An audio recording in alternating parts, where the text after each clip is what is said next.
हरे कृष्णा। सभी वैष्णव के चरणों में नमस्कार। ओम अज्ञानतिमिरान्धस्य ज्ञानाञ्जनशलाकया चक्षुरुन्मीलितं येन तस्मै श्रीगुरवे नमः। श्रीचैतन्यमनोभीष्टं स्थापितं येन भूतले स्वयं रूपः कदा मह्यं ददाति स्वपदान्तिकं। वाञ्छाकल्पतरुभ्यश्च कृपा सिन्धुभ्य एव च पतितानां पावनेभ्यो वैष्णवेभ्यो नमो नमः। श्रीकृष्ण चैतन्य प्रभु नित्यानंद श्री अद्वैत गदाधर श्रीवासदि गौरभक्तवृंद।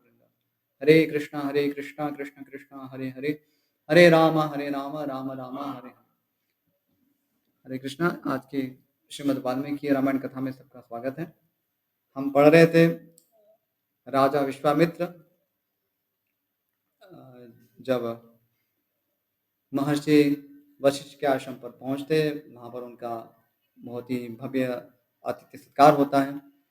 वशिष्ठ जी अपने कामधेनु गोमाता की सहायता से बहुत ही सुस्वादु व्यंजन विश्वामित्र की सेना को प्रदान करते हैं और इससे प्रभावित होकर राजा विश्वामित्र उनसे उस कामधेनु गो की याचना करते, उसके बदले में बहुत कुछ देने के लिए वे प्रार्थना करते। लेकिन जब वशिष्ठ जी इसको देने से मना कर देते हैं, तब जाके राजा विश्वामित्र उन पे अपना सैन्य बल का प्रयोग करते हैं। इस पर कामधेनु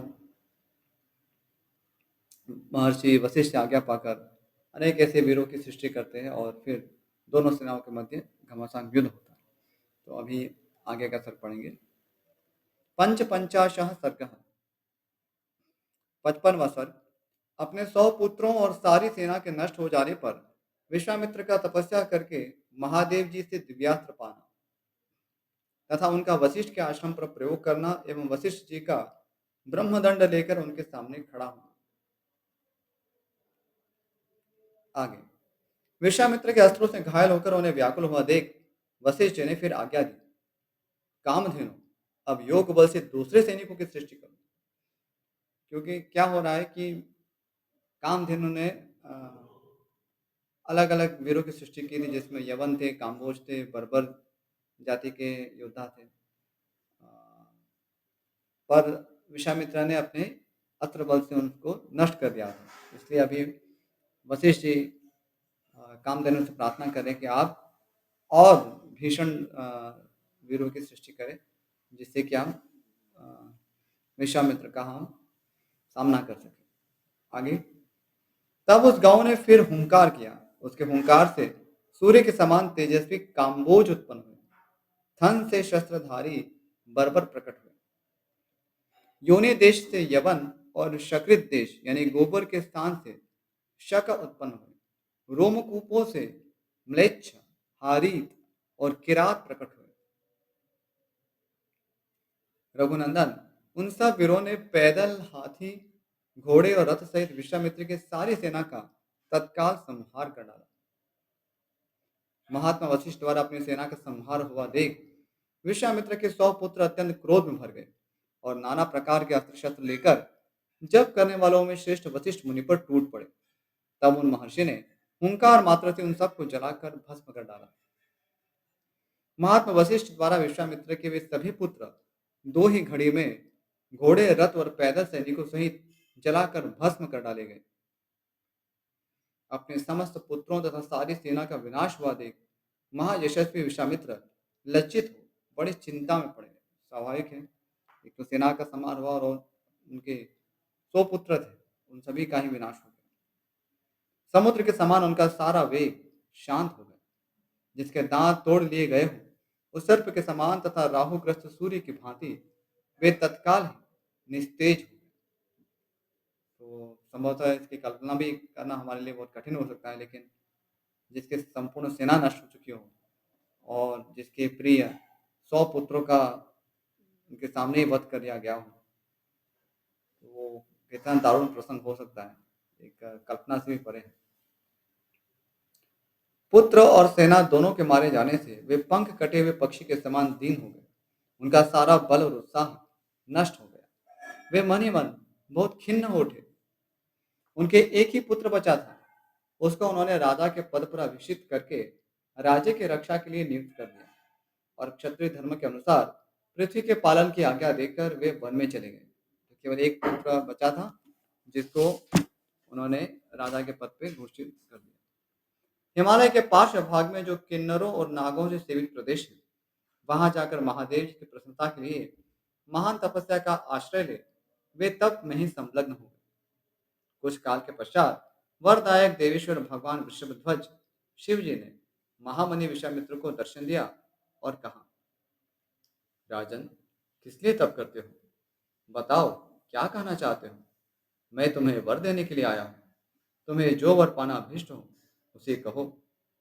महादेव जी के ऐसा कहने पर महातपस्वी विश्वामित्र ने उन्हें प्रणाम करके इस प्रकार कहा,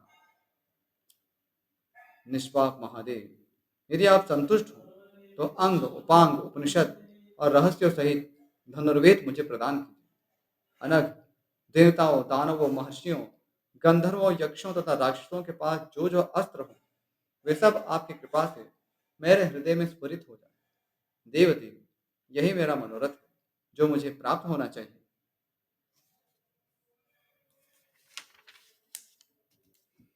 तब एवं वस्तु कहकर देवेश्वर भगवान शंकर वहां से चले गए। देवेश्वर महादेव से वे अस्त्र पाकर महाबली विश्वामित्र को बड़ा घमंड हो गया। वे अभिमान में भर गए। अब इतने सारे दिव्य अस्त्र उनको प्राप्त हुए, तो स्वाभाविक है कि थोड़ा उसे एक बल का अभिमान में होने लगा था। और चूंकि उनके मन में पहले से ही वशिष्ठ के प्रति द्वेष की भावना थी, आगे हम पढ़ेंगे कि कैसे फिर ये सब बल पाके वो क्या कर रहे हैं। तो सुस्पष्ट है कि मन इस प्रकार से घमंड की भावना उसमें आ गई।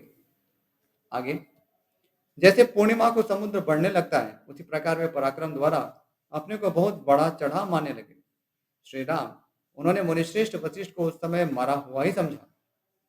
फिर तभी पृथ्वीपति विश्वामित्र वशिष्ठ के आश्रम पर जाकर भांति भांति के अस्त्रों का प्रयोग करने लगे, जिनके तेज से वह सारा तपोवन दग्ध होने लगा।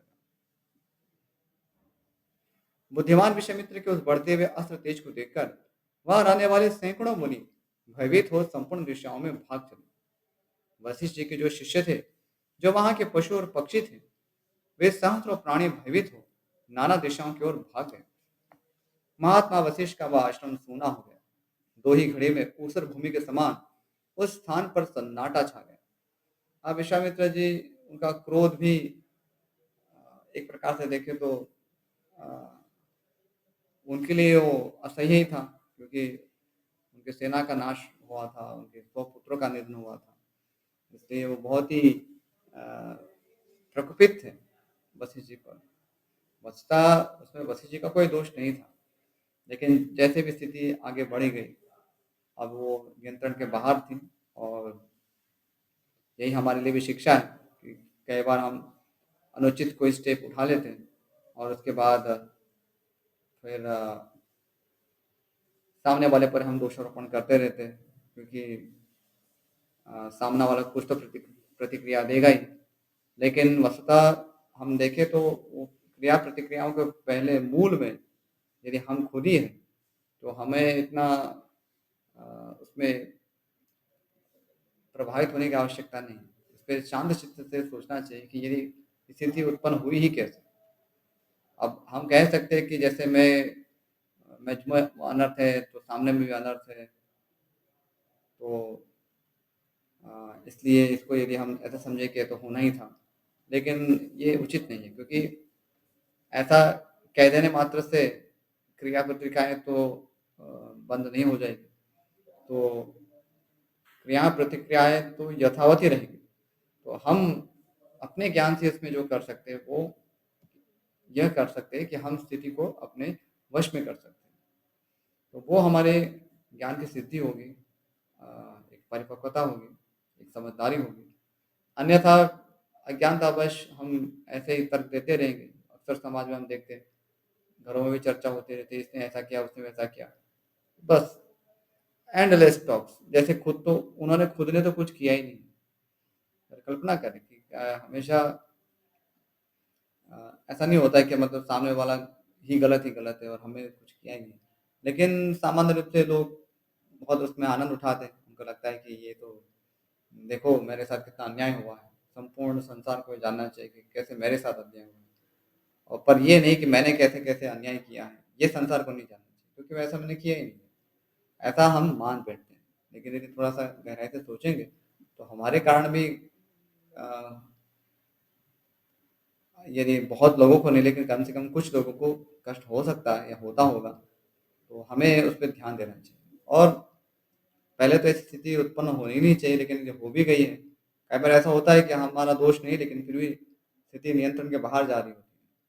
उसमें हमारा यदि ज्ञान परिपक्व होगा, तो उस अवस्था में हम अपने अनर्थों के आवेश में आकर ऐसा कोई भी स्टेप नहीं लेंगे, ऐसी कोई भी प्रतिक्रिया नहीं देंगे, जो कि अनुचित हो और जिसके फिर गंभीर परिणाम हो सकते हैं। यहाँ पर हम देखते हैं कि कैसे राजा विश्वामित्र पहले तो याचना करते हैं और उसके बदले में बहुत सारी गौवें देने के लिए भी उनको ऑफ़र करते हैं वशिष्ठ को, लेकिन जब बात नहीं बनती है, फिर वो अपने क्रोध के वशीभूत हो जाते हैं और उसमें तर्क-वितर्क करने लगते हैं और एक के बाद एक विष चक्र चलता जा रहा है।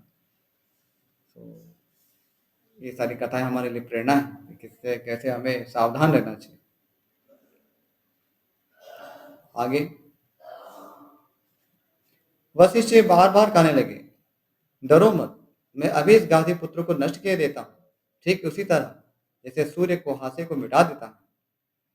जब वालों में जपने वालों में श्रेष्ठ महातेजस्वी वशिष्ठ ऐसा कहकर उस समय विश्वामित्र जी से रोषपूर्वक बोले, अरे तूने चीरकाल से पाले पोसे तथा हरे भरे किए हुए इस आश्रम को नष्ट कर दिया, उजाड़ डाला, इसलिए तो दुराचारी और विवेक शून्य है और इस पाप के कारण तू कुशल से नहीं रह सकता। ऐसा कहकर ऐसा कहकर वे अत्यंत क्रुद्ध हो धूम रहित कालाग्नि के समान उद्दीप्त हो उठे और दूसरे यमदंड के समान भयंकर डंडा हाथ में उठाकर तुरंत उनका सामना करने के लिए तैयार हो गए।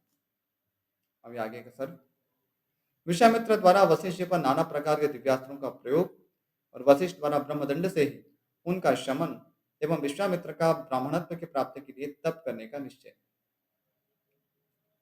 आगे वशिष्ठ जी के ऐसा कहने पर महाबली विश्वामित्र आग्नेयास्त्र लेकर बोले, अरे खड़ा रहा।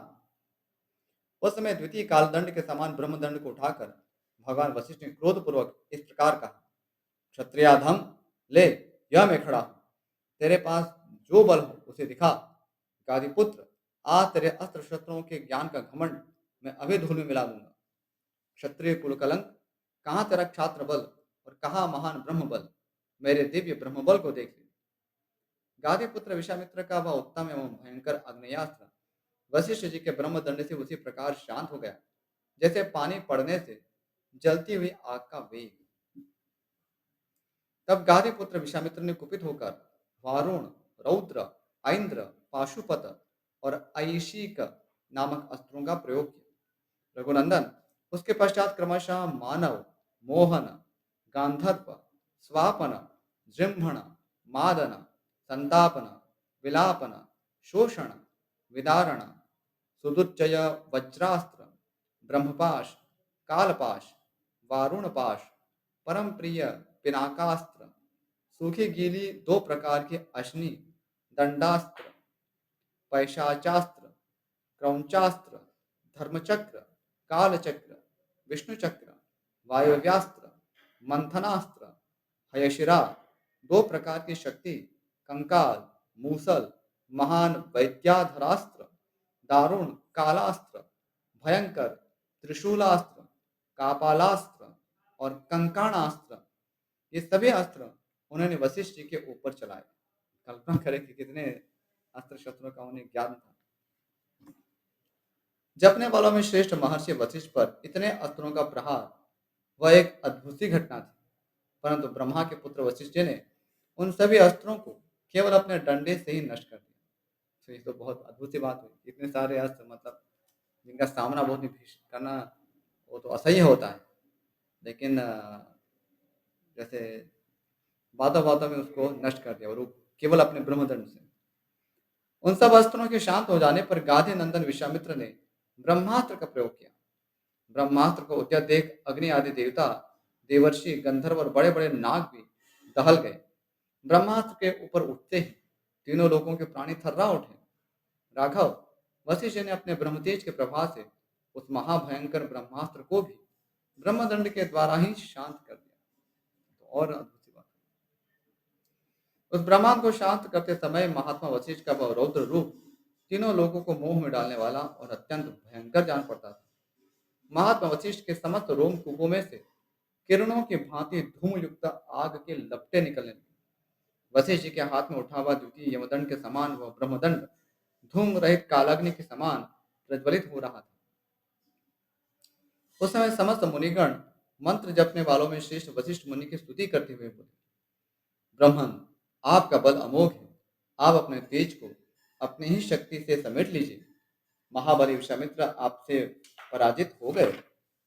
मुनिश्रेष्ठ, आपका बल अमोघ है। अब आप शांत हो जाइए, जिससे लोगों की व्यथा दूर हो। महर्षियों के ऐसा कहने पर महातेजस्वी महाबली वशिष्ठ जी शांत हो गए और पराजित विश्वामित्र लंबी सांस खींचकर यो बोले, क्षत्रिय के बल को धिक्कार है। ब्रह्म तेज से प्राप्त होने वाला बल ही वास्तव में बल है, क्योंकि आज एक ब्रह्मदंड ने मेरे सभी अस्त्र नष्ट कर दिए। इस घटना को प्रत्यक्ष देखकर अब मैं अपने मन और इंद्रियों को निर्मल करके उस महान तप का अनुष्ठान करूंगा, जो मेरे लिए ब्राह्मणत्व की प्राप्ति का कारण होगा। इसी के साथ ये सर्ग पूरा होता है। बहुत ही एक वैसे देखा जाए तो बहुत बड़ी कथा है। अ, कैसे विश्वामित्र जी पहले से ही ब्राह्मण बनने के लिए उनको अ, ऐसी व्यवस्था हुई थी उनके जन्म के पूर्व ही, लेकिन हुआ यूँ कि वे क्षत्रिय कुल में उत्पन्न हुए और फिर बाद में उन्हें ब्राह्मणत्व की प्राप्ति हुई। बहुत दीर्घ कथा है, तो अभी इसकी चर्चा नहीं करेंगे, आगे देखते हैं इसका यदि विस्तार से वर्णन होता है तो पढ़ेंगे। तो यहीं पर विराम करते हैं। इस विषय में यदि कोई प्रश्न, जिज्ञासा, कोई संशय हो तो आप हमारे रामायण सेवा संघ करके जो व्हाट्सएप ग्रुप है उसमें आप अपने प्रश्न पूछ सकते हैं और जैसा समय है उसका उत्तर देने का प्रयास करेंगे। तो यहीं विराम करते हैं। वाञ्छाकल्पतरुभ्यश्च कृपासिन्धुभ्य एव च पतितानां पावनेभ्यो वैष्णवेभ्यो नमो नमः। श्रीमद् वाल्मीकि रामायण की जय। श्रीमद् वाल्मीकि मुनि की जय। श्रील प्रभुपाद की जय। सभी भक्तों का बहुत बहुत आभार इस रामायण कथा में जुड़े रहने के लिए। हरे कृष्ण। Thank you.